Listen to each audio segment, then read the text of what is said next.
सो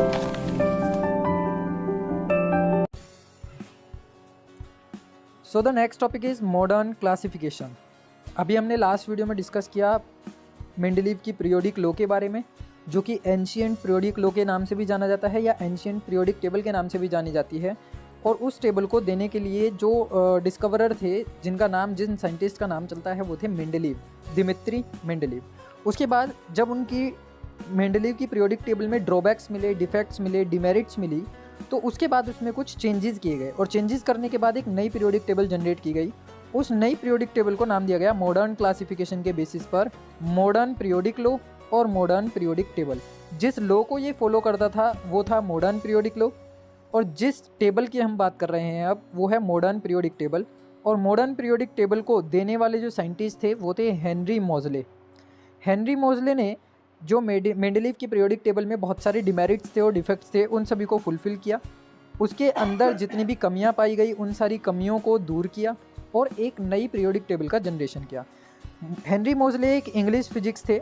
1913 में इन्होंने बताया कि जो एटॉमिक नंबर होता है वो एक फंडामेंटल प्रॉपर्टी है किसी भी एलिमेंट की, वो बेसिकली एटॉमिक मास नहीं है। मतलब कि मेंडलीव का ये कहना था, जब हम एंशिएंट पीरियोडिक टेबल की बात करते हैं, मेंडलीव की पीरियोडिक टेबल की बात करते हैं, तो मेंडलीव ने ये कहा कि किसी भी एटम या किसी भी एलिमेंट की फंडामेंटल प्रॉपर्टी उसका एटॉमिक मास होती है, ना कि एटॉमिक नंबर। और एटॉमिक मास के बिहाफ पे उन्होंने अपनी पूरी पीरियोडिक टेबल को एस्टेब्लिश किया। उसमें नए नए एलिमेंट्स की डिस्कवरी करके उनको प्लेस दिया। उसके बाद भी उनकी पीरियोडिक टेबल में क्या मिले, डिफेक्ट्स मिले, जिसकी वजह से वो ड्रॉबैक्स बनते चले गए और उनकी पीरियोडिक टेबल को मान्यता नहीं मिली, उसको एक्सेप्टेंस नहीं मिली।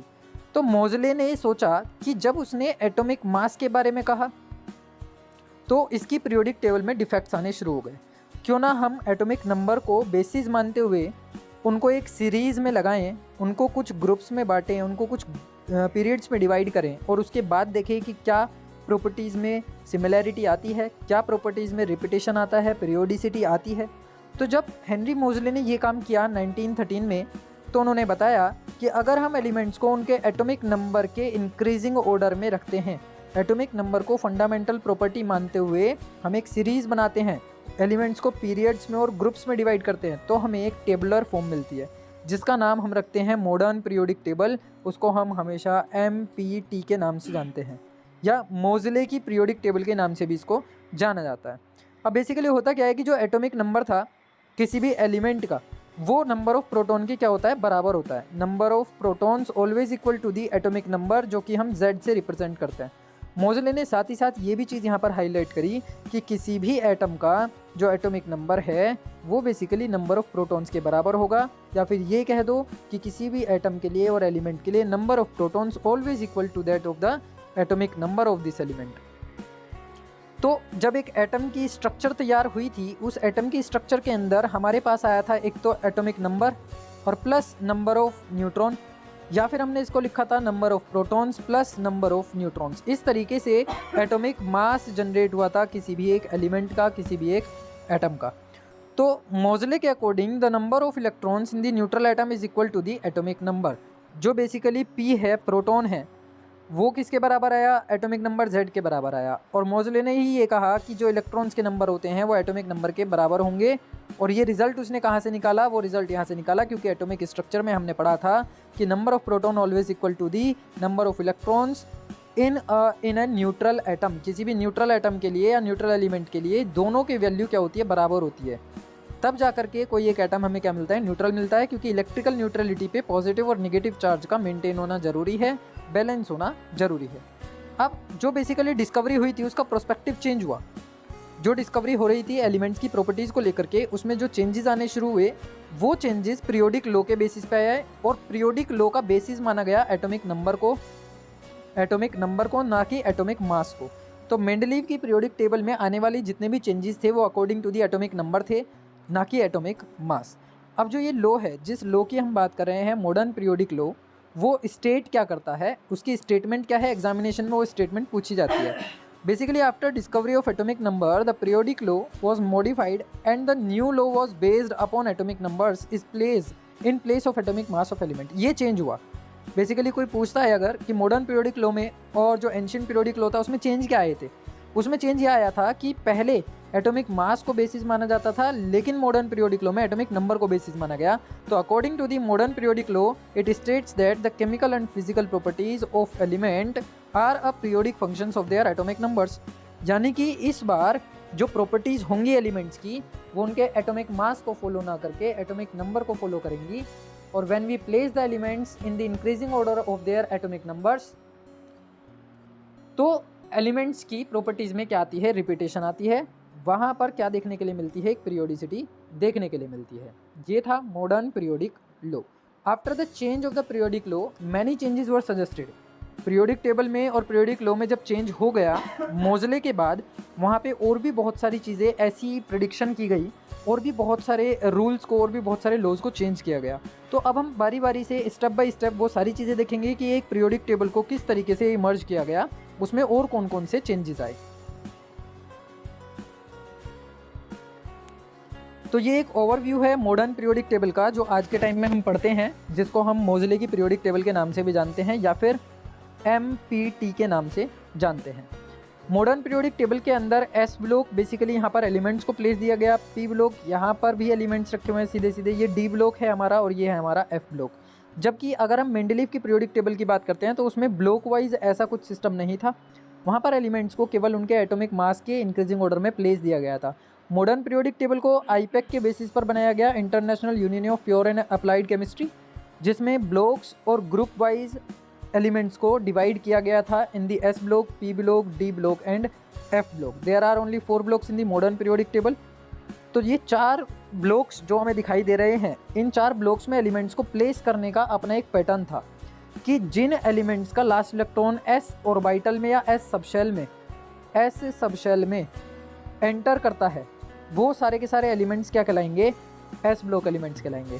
Similarly when last electron of the element enters into the P subshell, तो वो सारे एलिमेंट्स क्या कहलाएंगे, P ब्लॉक के एलिमेंट्स कहलाएंगे। सिमिलरली D और F के लिए था कि अगर लास्ट इलेक्ट्रॉन D ऑर्बिटल में जाता है तो वो D ब्लॉक एलिमेंट होगा, और अगर लास्ट इलेक्ट्रॉन F ऑर्बिटल में जाता है तो वो F ब्लॉक का एलिमेंट होगा।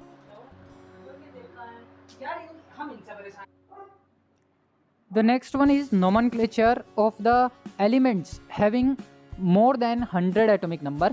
ऐसे एलिमेंट्स जिनका एटॉमिक नंबर 100 से ज़्यादा था, 100 से ज़्यादा आ रहा था, उनका जो नोमेनक्लेचर है वो बेसिकली किस तरीके से डिफाइन किया गया। तो उसके लिए हमें केवल ये छोटी सी एक टेबल याद करनी है। अगर हमारे पास एलिमेंट एक ऐसा है जिसके एटॉमिक नंबर की हम बात कर रहे हैं, और देखो अगर मेरे पास डिजिट आती है 0 तो हम उसके नाम के लिए हम यूज़ करते हैं नील और उसका एब्रीवेशन हम लगाते हैं N।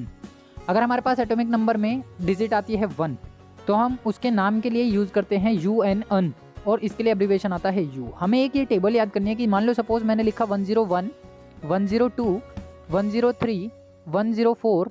सिमिलरली इसी तरीके से मैं आगे बढ़ूंगा 105, 106, 107, 108, सोन कहाँ तक जाएंगे, 1010 तक जाएंगे, 110 तक जाएंगे। अब मेरे पास 100 से ज़्यादा एटॉमिक नंबर वाले एलिमेंट की लास्ट जो डिजिट है वो 1 आ रही है, तो मुझे इसका नाम लिखने के लिए इन एब्रीवेशन और इन नेम की टेबल को फॉलो करना पड़ेगा कि 0 अगर आ रहा है तो मैं नील का यूज़ करूँगा, 1 अगर आ रहा है तो मैं UN का यूज़ करूँगा, अगर मेरे पास 2 आ रहा है लास्ट में यानी कि 102 की जैसे मैंने बात करी तो वहाँ पर हम बाई का यूज़ करेंगे, अगर 103 आ रहा है तो हम ट्राई का यूज़ करेंगे। सिमिलरली इस टेबल को हम फॉलो करेंगे 4 अप टू दी 9 तक, क्योंकि 10 में आकर के तो लास्ट डिजिट वापस से क्या आ जाएगी, 0 आ जाएगी। तो IUPAC के अकॉर्डिंग अगर कहीं पर मोर देन 100 एटॉमिक नंबर का कोई एलिमेंट हमें दिखाई देता है तो उसका नाम लिखने के लिए ये टेबल इंपॉर्टेंट है, इस टेबल को हमें याद करना पड़ेगा। अब बेसिकली यहाँ पर हमने एक पूरा का पूरा टेबुलर फॉर्म ले लिया 101 से लेकर 118 एलिमेंट्स तक, क्योंकि MPT के अंदर टोटल 118 एलिमेंट्स रखे गए थे। जो मेंडलीव की पीरियोडिक टेबल थी उसमें केवल 60 एलिमेंट्स को प्लेस दिया गया था और बाकी की कुछ नए एलिमेंट्स की डिस्कवरी के लिए प्लेस छोड़ा गया था। तो यहाँ पर मॉडर्न पीरियोडिक टेबल की जब डिस्कवरी हुई तब तक टोटल 118 एलिमेंट्स डिस्कवर हो चुके थे। तो अब बेसिकली अगर हम बात करते हैं एटॉमिक नंबर 101 के लिए तो हमने एब्रीवेशन का यूज़ करना है UN के देखो UN सब में कॉमन रहने वाला है, सारे के सारे नामों में 118 तक जो स्टार्टिंग है नाम की वो कॉमन रहेगी, UN से वो सारे स्टार्ट होंगे। 1 के लिए क्योंकि हमें क्या यूज़ करना है, UN यूज़ करना है। अभी हमने पीछे टेबल में देखा कि अगर डिजिट 1 है तो हम UN का यूज़ करेंगे। अब अगली डिजिट जो इसमें आ रही है 0, 0 के लिए हमने यूज़ किया था नील। 0 एब्रीवेशन के लिए, 0 नंबर के लिए हम एब्रीवेशन यूज़ करते हैं नील। और फिर से आ गया क्या 1, 1 के लिए फिर से क्या लगाएंगे UN। तो UN आया फॉर 1, नील आया फॉर 0, अगेन UN आया फॉर 1 और लास्ट में हम यूज़ करेंगे IUM। हर किसी में UN कॉमन रहेगा, IUM कॉमन रहेगा, केवल बीच वाली डिजिट के लिए और लास्ट वाली डिजिट के लिए क्या बदलता जाएगा, नाम बदलता जाएगा। जैसे अगर हम बात करते हैं 106 की तो UN stands for 1, nil stands for 0 and hex stands for 6 और IUM is the common abbreviation. अब देखिए ये आप लोगों ने कार्बन में पढ़ा होगा कि जैसे कार्बन में 1 आता था तो वहाँ पे हम मैथ का यूज़ करते थे, कार्बन 2 होते थे तो वहाँ पर हम एथ यूज़ करते थे, वहाँ कार्बन 3 होते थे तो हम प्रोप का यूज़ करते थे। तो बेसिकली यहाँ पर जो हमें यूज़ करना है वो ये होगा, 1 के लिए यूनी, 2 के लिए बाई, 3 के लिए ट्राई, 4 के लिए क्वाड, 5 के लिए पेंट, 6 के लिए हेक्स, 7 के लिए सेप्ट, 8 के लिए ओक्ट और 9 के लिए इन ENN यूज़ करेंगे। और सिमिलरली 10 के लिए जो हम यूज़ करेंगे वो क्या आ जाएगा, UN स्टैंड्स फॉर 10। तो आपको ये टेबल में इसी तरीके से एब्रीवेशंस याद करने हैं और बाई चांस अगर एग्जामिनेशन में आपसे मोर देन 100 एटॉमिक नंबर वाले किसी एलिमेंट का नाम पूछा जाता है तो वो एब्रीवेशन की टेबल का ही यूज़ करते हुए हम उनका IUPAC नाम लिखेंगे। ये इनके सिंबल्स हैं। पर्टिकुलरली किसी भी एलिमेंट को लिखने के लिए उसके हर डिजिट के नाम का फर्स्ट एब्रीवेशन यूज़ किया गया है, फर्स्ट सिंबल यूज़ किया गया है, ये उसके सिंबल्स होंगे। IUPAC जो ऑफिशियल नेम होते हैं वो बेसिकली यहाँ पर टेबल में डाले गए हैं, लेकिन ये खास इतने इंपॉर्टेंट नहीं है। आप चाहो तो इनके ऑफिशियल नेम को छोड़ सकते हो, लेकिन जो इनका IUPAC नोमेनक्लेचर है वो इम्पोर्टेंट है, उसको याद करना हमारे लिए ज़रूरी है।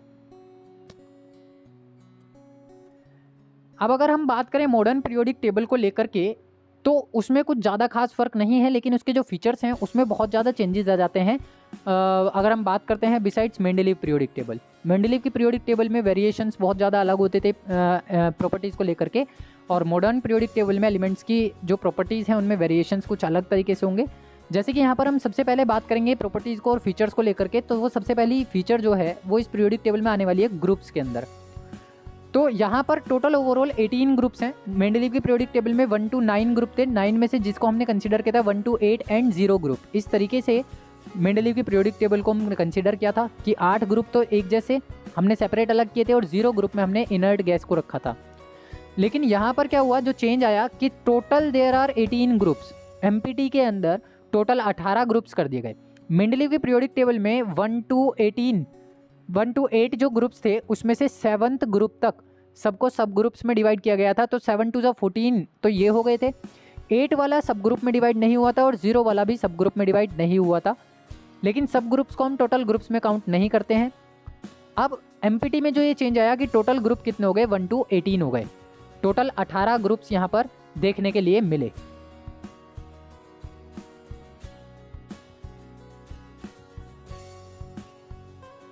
ये जो बेसिकली अब 18 ग्रुप्स थे, अब इन 18 ग्रुप को हमें बारी बारी स्टेप बाय स्टेप पढ़ना है और इन ग्रुप्स के एलिमेंट्स की प्रॉपर्टीज़ को भी हमें ध्यान रखते हुए चलना है। जैसे कि अगर मैं बात करता हूँ सबसे पहले फर्स्ट ग्रुप की, तो उस फर्स्ट ग्रुप में एलिमेंट्स को प्लेस दिया गया लिथियम, सोडियम, पोटेशियम, रुबिडियम।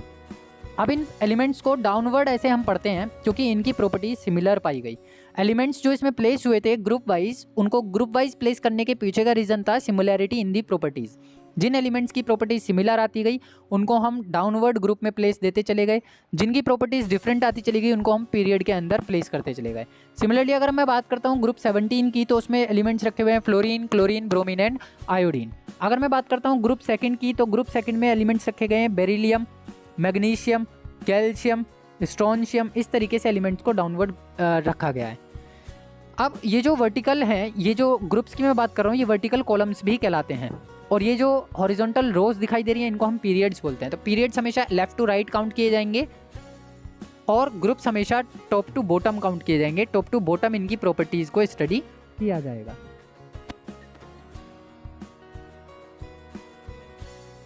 अब यहाँ पर ये बात आती है कि एलिमेंट्स को प्लेस देने का कॉन्सेप्ट क्या रहा, कि एलिमेंट्स को किस तरीके से इन पीरियोडिक टेबल के अंदर जगह मिली और किस तरीके से उनको सिचुएट किया गया। तो एलिमेंट्स को प्लेस जो दिया गया वो ग्रुप वाइज दिया गया। तो सबसे पहले हम एक पोस्चर देख लेते हैं। पीरियोडिक टेबल का जो फॉर्मेट है, पीरियोडिक टेबल का जो बेस है कि किस फॉर्मेट को हम पीरियोडिक टेबल के नाम से जानते हैं। तो उसमें जो फर्स्ट ग्रुप और सेकंड ग्रुप है उनको हमेशा लेफ्ट साइड में प्लेस दिया गया है। पीरियोडिक टेबल की लेफ्ट साइड में ग्रुप 1 और ग्रुप 2 को प्लेस मिला है। ग्रुप 13 से 17 तक राइट साइड में प्लेस दिए गए हैं। ये ग्रुप 13 to 17 हो गया। और जो ग्रुप 18 है वो 17 के जस्ट कॉर्नर में प्लेस मिला है।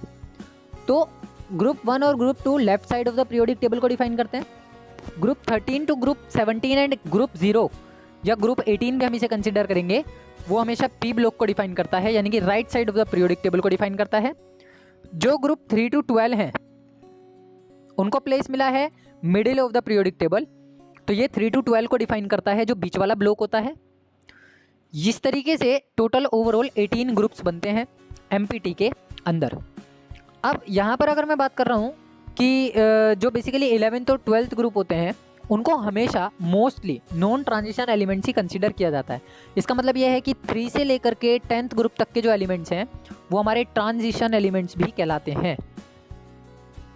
चलो बारी बारी से अगर हम बात करें कि जो सबसे पहले वाले दो ब्लॉक हमने बनाए, ग्रुप 1 और ग्रुप 2, एस ब्लॉक के अंदर पहला ग्रुप है और ये दूसरा ग्रुप है।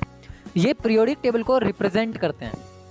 ग्रुप 1 और group 2 elements represents the periodic table, so that's why we are called them as normal elements. या तो आप इन्हें नॉर्मल एलिमेंट्स का नाम देंगे या फिर आप इन्हें रिप्रेजेंटेटिव एलिमेंट्स का नाम देंगे। ये पेपर में एग्जामिनेशन में पूछे जाते हैं कि नॉर्मल एलिमेंट्स या रिप्रेजेंटेटिव एलिमेंट्स क्या होते हैं और इनकी आप आइडेंटिफिकेशन कैसे करोगे और एलिमेंट्स को पीरियोडिक टेबल में रखा कहाँ गया है। तो normal and representative elements are placed in the S block of the periodic table which is placed at the left side and they belongs to the first and the second family of the periodic table।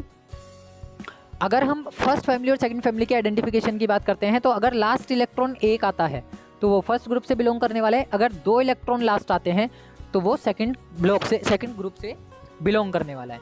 इस तरीके से हम identification करेंगे। और दूसरी बात यह है कि हर नॉर्मल एलिमेंट या हर रिप्रेजेंटेटिव एलिमेंट वो होगा जिसका last electron S sub shell में जाएगा।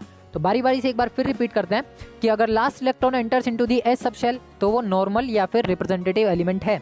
अब लास्ट जब एस सब शेल होगी तो उसमें भी 2 केस हैं कि जब एस में 1 इलेक्ट्रॉन जा रहा है और जब एस में 2 इलेक्ट्रॉन जा रहे हैं। अगर वो एस में 1 जाएगा तो वो फर्स्ट ग्रुप से बिलोंग करेगा। अगर एस में 2 इलेक्ट्रॉन जाएंगे तो वो सेकेंड ग्रुप से बिलोंग करेगा। इस तरीके से हम आइडेंटिफिकेशन करते हैं नॉर्मल एलिमेंट्स का या फिर रिप्रेजेंटेटिव एलिमेंट्स का। और यहाँ पर इनके जो आउटर मोस्ट शेल होती हैं वो इनकम्प्लीट होती हैं। आउटर मोस्ट शेल इनकम्प्लीट होने का रीज़न क्या है कि जैसे मैं दूसरी शेल की बात करता हूँ, सेकंड शेल की बात करता हूँ, तो सेकंड शेल में टोटल 8 इलेक्ट्रॉन्स आ सकते हैं according to the octet rule. लेकिन यहाँ पर मैक्सिमम केवल 2 ही इलेक्ट्रॉन आ रहे हैं, जिसकी वजह से इनका ऑक्टेट क्या रहता है, इनकम्प्लीट, यानी इनके आउटर मोस्ट शेल क्या रहती है, इनकम्प्लीट। तो बेसिकली इनको टिपिकल या फिर मेन ग्रुप एलिमेंट्स के नाम से भी जाना जाता है। तो जो एस ब्लॉक एलिमेंट्स हुए उनके टोटल हम 4 नाम कहेंगे। एक हो गया नॉर्मल, एक हो गया रिप्रेजेंटेटिव, एक हो गया टिपिकल और लास्ट हमारे पास इसमें आ जाता है मेन ग्रुप एलिमेंट्स। तो इस तरीके से इसके 4 नाम हैं। इन चारों में से कोई भी नाम अगर आता है तो हमेशा वो एस ब्लॉक एलिमेंट की बात करेगा।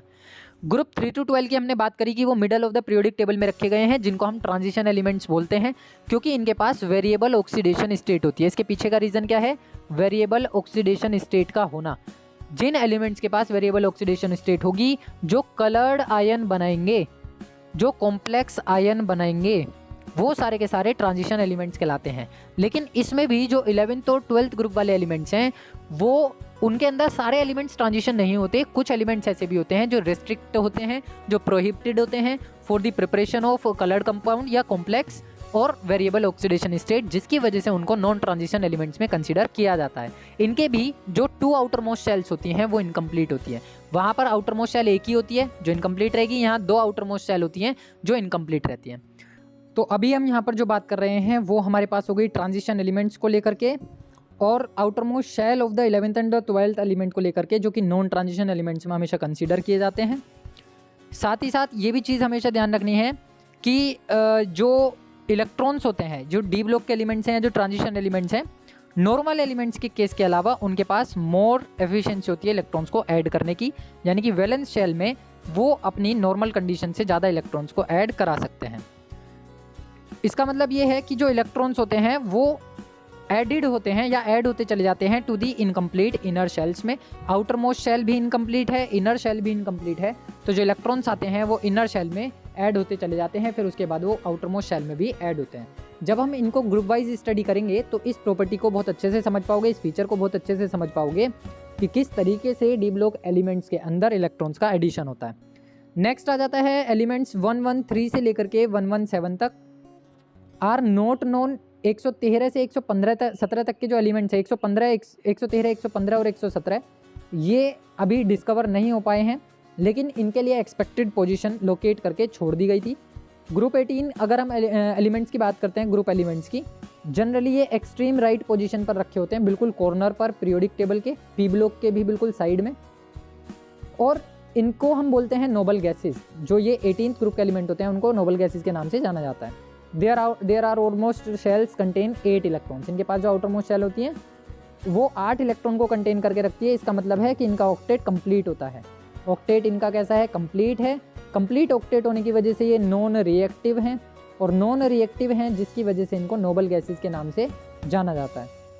नेक्स्ट आ जाता है इनर ट्रांजिशन एलिमेंट्स, जो कि 14 elements with atomic number 58 to 71 हैं, और कुछ जो एटम्स हैं जिनका एटॉमिक नंबर कहाँ से स्टार्ट हो रहा है? 90 से 103 तक। एक तो सीक्वेंस, एक सीरीज़ हमने बनाई है 58 to 71, और एक सीरीज़ हमने बनाई है 90 to 103 की। इनको ट्रांजिशन एलिमेंट्स के अंदर किसी एक ग्रुप में किसी एक पीरियड के अंदर प्लेस दिया गया है। 15 to 71 एक ही ग्रुप में, एक ही पीरियड के अंदर, एक ही बॉक्स के अंदर। सिमिलरली 90 to 103 भी जस्ट उसके नीचे वाले ब्लॉक के अंदर या बॉक्स के अंदर प्लेस दिया गया है, जिसकी वजह से इनका नाम पड़ गया इनर ट्रांजिशन एलिमेंट्स। इसका मतलब है जब इनकी हम बात करते हैं, जब हम इनकी पोजीशन की बात करते हैं, तो ये हमारे पास पी ब्लॉक है, ये हमारे पास 0 ग्रुप हो गया, ये एस ब्लॉक, ये पी ब्लॉक, ये डी ब्लॉक, और इस डी ब्लॉक के अंदर यहाँ पर 2 बॉक्स में कुछ एलिमेंट्स रखे गए हैं जिनका एटॉमिक नंबर कहाँ से स्टार्ट हो रहा है? 58 to 71 और 90 to 103। तो ये वाले सारे एलिमेंट्स को हमने नाम दिया है इनर ट्रांजिशन एलिमेंट्स, और इनका जो लास्ट इलेक्ट्रॉन होता है वो एफ सब शेल में एंटर करता है, लेकिन प्रॉपर्टीज ट्रांजिशन एलिमेंट्स के साथ मैच करती हैं, और इनको एमपीटी के अंदर लॉन्ग फॉर्म पीरियोडिक टेबल में नीचे की तरफ प्लेस दिया गया है S block, P block, D block और एफ ब्लॉक के नाम से। एक बार हम ओवरव्यू करेंगे पूरी पीरियोडिक टेबल का कि किस तरीके से इन एलिमेंट्स को वहाँ पर पोजीशन मिली है, किस तरीके से उनको वहाँ पर प्लेस दिया गया है। तो ये रहा आपके पास पीरियोडिक टेबल का एक ओवरव्यू, जिसमें कि ये वाला पूरा का पूरा एस ब्लॉक है, जो कि नॉर्मल एलिमेंट्स कहलाते हैं, रिप्रेजेंटेटिव एलिमेंट्स कहलाते हैं, या फिर इनको हम टिपिकल एलिमेंट्स बोलते हैं, या फिर मेन ग्रुप एलिमेंट्स भी बोलते हैं। सिमिलरली ये आ गया हमारे पास पी ब्लॉक, जो ग्रुप 13 to 17 यहाँ पर मार्कआउट किया जा रहा है, ये है पी ब्लॉक एलिमेंट्स। और ये आपके पास 18th ग्रुप है, जो कि इनर्ट गैस का ग्रुप कहलाता है, या फिर नोबल गैसेस का ग्रुप कहलाता है, जिसको हम 0 ग्रुप के नाम से भी जानते हैं। ये हमारे पास है डी ब्लॉक, जो कि ग्रुप 13 से ग्रुप 12 तक जा रहा है, जिसमें कि 11th और 12th को हम नॉन ट्रांजिशन एलिमेंट भी कंसीडर करते हैं। और साथ ही यहाँ पर 2 बॉक्स हाईलाइट किए गए हैं डिफरेंट कलर से, 57 से 71 और 89 से 103। बेसिकली ये 58 स्टार्ट होता है और 71 तक जाता है, ये 90 से स्टार्ट हो रहा है हमारा, तो ये कहाँ तक जा रहा है? 103 तक जा रहा है लॉन्ग फॉर्म पीरियोडिक टेबल में। इन दोनों को प्लेस मिला है, जिसको हमने पीरियोडिक टेबल के नीचे सेपरेट ब्लॉक के अंदर रिप्रेजेंट किया है, तो ये पूरा क्या कहलाता है? F block. बेसिकली ये प्लेस कहाँ है? डी ब्लॉक के अंदर, जिसकी वजह से इनको हम बोलते हैं इनर ट्रांजिशन एलिमेंट्स, क्योंकि ये ट्रांजिशन एलिमेंट्स के अंदर रखे हुए हैं। तो ये पूरी की पूरी पीरियोडिक टेबल है, जो मॉडर्न पीरियोडिक टेबल जिसकी हम बात कर रहे हैं।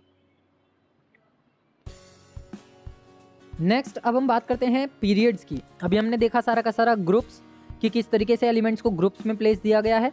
अभी हम बात कर रहे हैं टोटल पीरियड्स की, कि मॉडर्न पीरियोडिक टेबल के अंदर कितने पीरियड्स प्लेस किए गए हैं।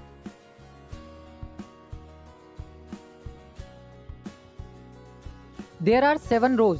इस पीरियोडिक टेबल के अंदर टोटल ऐसी 7 रोज हैं, 1 2 3 4 5 6 7। टोटल 7 रोज हैं। रो नंबर 1, 2, 3, 4, 5, 6, 7, ये जो 7 रोज हैं जिनको हम हॉरिजॉन्टल रोज बोलते हैं, ये 7 रोज ही नंबर दिए गए हैं 1 से 7 तक, और इन्हीं को नाम दिया गया है पीरियड्स का।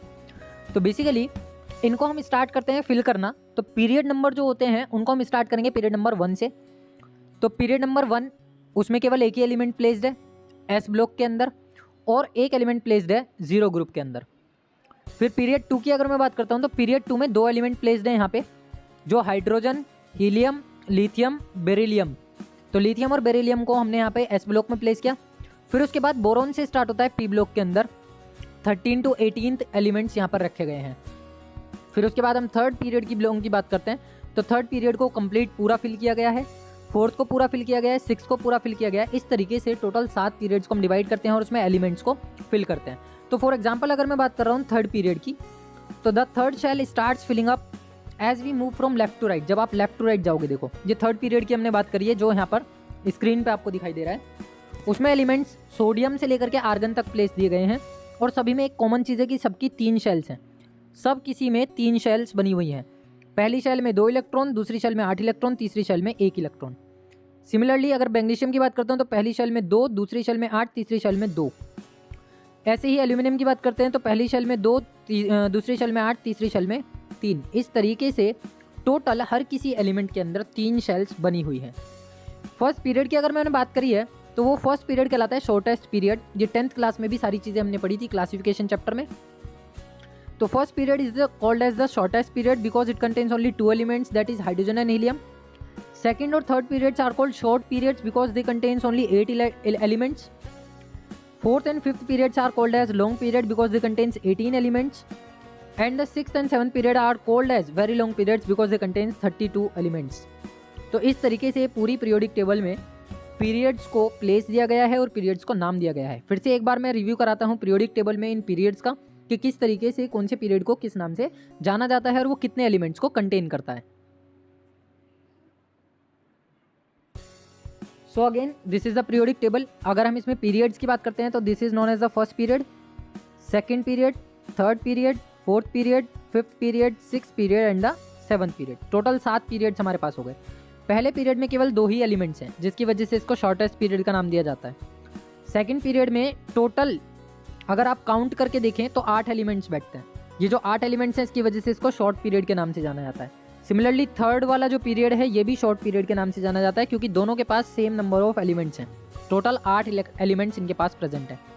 नेक्स्ट वन की अगर मैं बात करता हूँ तो आप काउंट कर सकते हो टोटल कितने एलिमेंट्स आ रहे हैं। Number 1, 2, 3, 4, 5, 6, 7, 8, 9, 10, 11, 12, 13, 14, 15, 16, 17 and 18। यहाँ पर 18 एलिमेंट्स, यहाँ पर 18 एलिमेंट्स, जिसकी वजह से ये क्या कहलाए, शॉर्ट पीरियड कहलाए, लॉन्ग पीरियड कहलाए। इनको क्या नाम दिया गया, लॉन्ग पीरियड्स का। लेकिन अगर हम 6th और 7th पीरियड की बात करते हैं तो इसमें ये 2 कलरफुल ब्लॉक्स हमें दिखाई दे रहे हैं, तो हमें ये भी काउंट करने पड़ेंगे। तो चलिए काउंट करते हैं। यहाँ पर 1, 2 के बाद नीचे आ जाएंगे 3, 4, 5, 6, 7, 8, 9, 10, 11, 12, 13, 14, 15, 16, 17। अगेन अब आप काउंट करेंगे ऊपर वाली रो में जाकर के 18, 19, 20, 21, 22, 23, 24, 25, 26, 27, 28, 29, 30, 31, 32। टोटल कितने एलिमेंट्स हो गए, 32 हो गए। सिमिलरली नीचे वाली जो रो है हॉरिजॉन्टल रो, उसमें भी कितने एलिमेंट्स आएंगे, 32 ही एलिमेंट्स आएंगे। तो first is known as the shortest period, second one is also known as the short period and third one is also is known as the short period. Fourth and fifth also known as the long period और sixth and seventh known as the longest period of the periodic table. आपको ये सारी चीज़ें याद रखनी है कि कौन से ग्रुप में कितने एलिमेंट्स हैं, कौन से पीरियड में कितने एलिमेंट्स हैं, कौन से पीरियड का क्या नाम है। तो ये हो गया overview of the periodic table. अब हम बात करते हैं इस पीरियोडिक टेबल की कुछ मेरिट्स का और डिमेरिट्स का, क्योंकि जब कभी भी कोई भी चीज़ डिस्कवर की जाती है तो उसके कुछ फ़ायदे होते हैं और कुछ नुकसान भी होते हैं। लेकिन यहाँ पर हम जो बात करेंगे मेरिट्स को लेकर के, वो over the Mendeleev periodic table बात करेंगे कि मेंडलीव पीरियोडिक टेबल से बेहतर क्यों है। मॉडर्न पीरियोडिक टेबल मेंडलीव की पीरियोडिक टेबल से बेहतर क्यों मानी गई और उसको स्टडी में ज़्यादा क्यों लिया गया। तो पहली चीज़ ये आ गई मेरिट्स में कि पोजीशन ऑफ द आइसोटोप्स दी गई।